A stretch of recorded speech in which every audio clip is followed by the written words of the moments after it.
La société d'aujourd'hui est composée d'une kyrielle d'institutions. Partant des institutions politiques, institutions juridiques, institutions religieuses, jusqu'aux institutions de classe sociale, de tradition et de profession. Il est clair de l'influence profonde que ces institutions traditionnalistes ont eue sur l'élaboration de nos compréhensions et perspectives. Pourtant, de toutes les institutions sociales dans lesquelles nous sommes nés, dirigées par et conditionnées pour, il semble n'y avoir aucun autre système pris pour acquis et incompris tel que le système monétaire.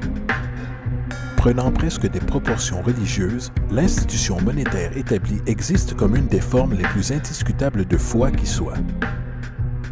Comment l'argent est créé, les politiques par lesquelles elle est gouvernée et comment il affecte réellement la société ne semblent pas intéresser la grande majorité de la population.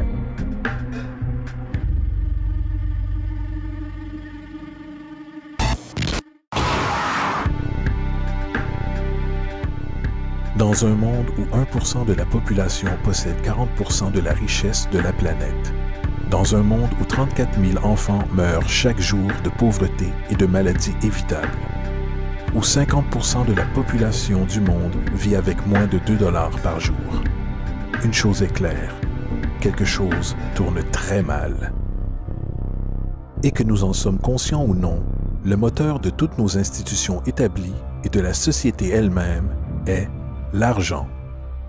Donc, comprendre cette institution de politique monétaire est essentiel pour comprendre pourquoi nos vies sont telles qu'elles sont. Malheureusement, l'économie est souvent perçue avec confusion et ennui. Les flux ininterrompus du jargon financier secondé de mathématiques dissuadent rapidement les gens de tenter de la comprendre. Pourtant, le fait est que la complexité associée au système financier n'est qu'un simple masque conçu pour dissimuler une des structures les plus socialement paralysantes que l'humanité ait jamais subies.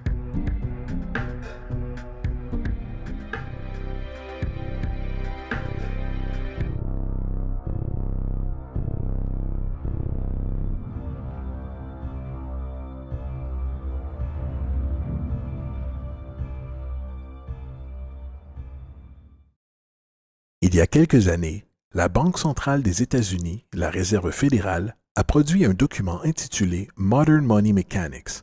Cette publication a détaillé la pratique institutionnalisée de création d'argent utilisée par la Réserve fédérale et le tissu de banque commerciale mondiale qu'elle supporte. Sur la page de garde, le document déclare son objectif. Le but de ce livret est de décrire le processus fondamental de création d'argent dans un système bancaire de réserve fractionnaire. Il procède alors à la description de ce processus de réserve fractionnaire par l'intermédiaire de différentes terminologies bancaires. Une traduction qui donne quelque chose comme suit. Le gouvernement des États-Unis décide qu'il a besoin d'argent, donc il appelle la Réserve fédérale et demande, disons, 10 milliards de dollars. La Fed répond, certainement, nous vous achetons pour 10 milliards de dollars en obligations d'État. Donc, le gouvernement prend quelques morceaux de papier, il y dessine quelques motifs officiels et les appelle bons du Trésor. Il les évalue à 10 milliards de dollars et les envoie à la Fed. À leur tour, les gens de la Fed déploient un tas tout aussi impressionnant de morceaux de papier. Seulement, cette fois, ils sont appelés billets de la Réserve fédérale représentant également une valeur de 10 milliards de dollars. La Fed échange alors ces billets contre les obligations. Une fois cet échange complété, le gouvernement prend les 10 milliards en billets de banque et les dépose dans un compte bancaire. Et de ce dépôt, les billets deviennent officiellement de l'argent légal, ajoutant 10 milliards au stock en devises américaines. Et voilà, 10 milliards de dollars tout neufs ont été créés. Bien sûr, cet exemple est une généralisation, car en réalité, cette transaction se produit par voie électronique, sans aucun papier. En fait, seulement 3% de devises américaines existent physiquement. Les autres 97% existent essentiellement dans des ordinateurs. Maintenant, les obligations d'État sont par conception des instruments de dette. Et quand la Fed achète ses obligations avec de l'argent qu'elle a créé réellement de toutes pièces, l'État promet en fait de rembourser cet argent à la Fed. En d'autres termes, l'argent a été créé à partir d'une dette. Ce paradoxe troublant pour l'esprit, de la façon dont l'argent ou une valeur peut être créée à partir d'une dette ou obligation, deviendra plus clair au fur et à mesure de cet exercice. Donc, l'échange a été fait et maintenant 10 milliards de dollars attendent dans un compte bancaire commercial.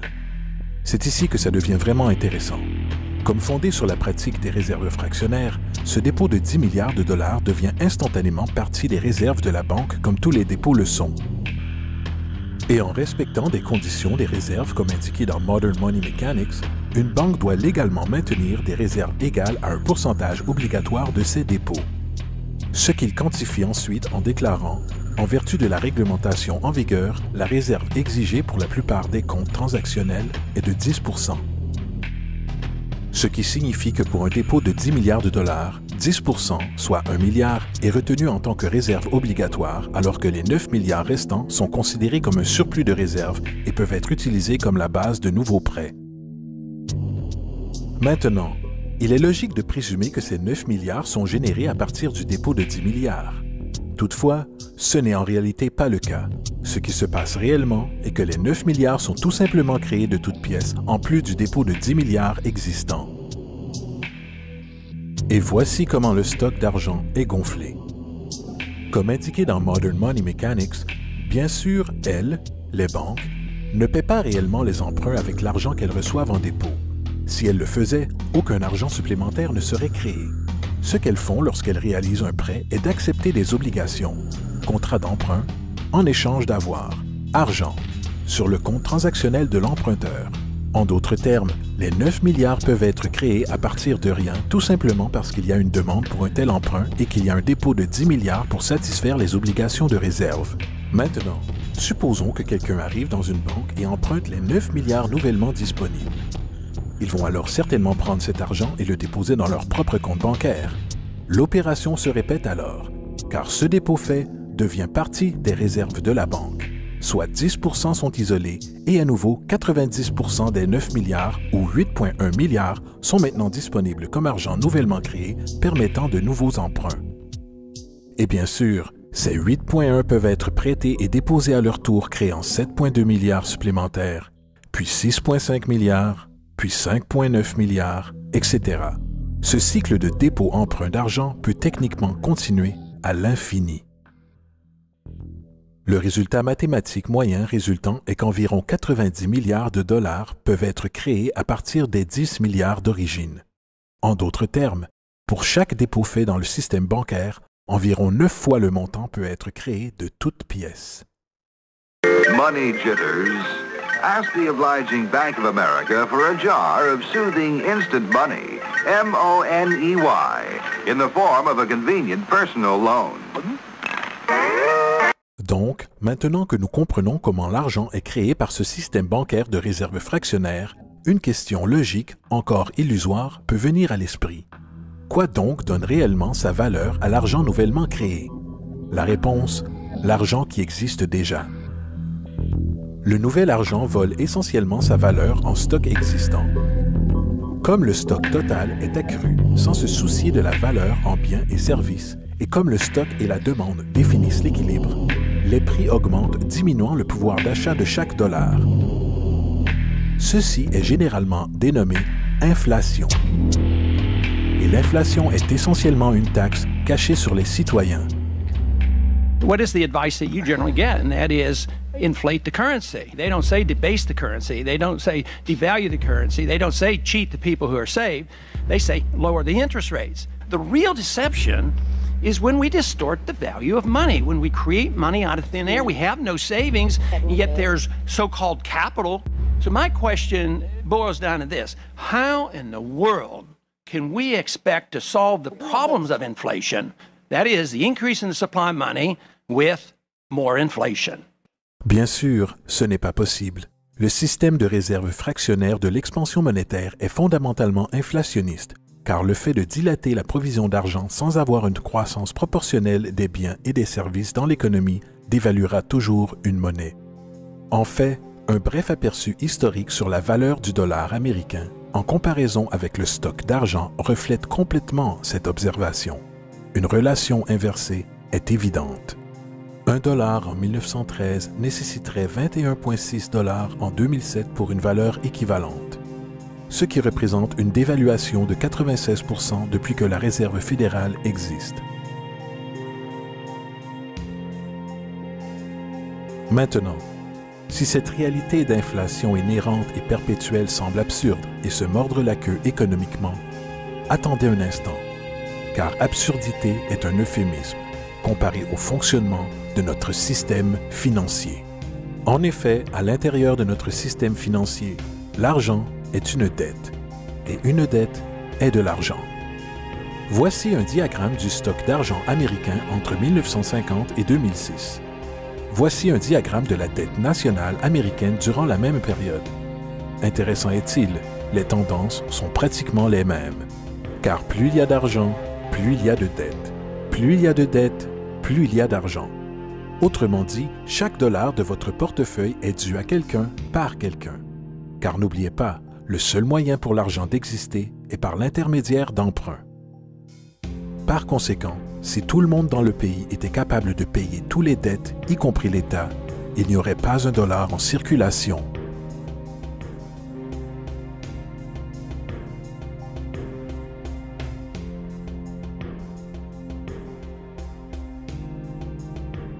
En fait, la dernière fois dans l'histoire américaine que la dette nationale fut réglée a été en 1835, après que le président Andrew Jackson ait fermé la banque centrale qui a précédé la Réserve fédérale.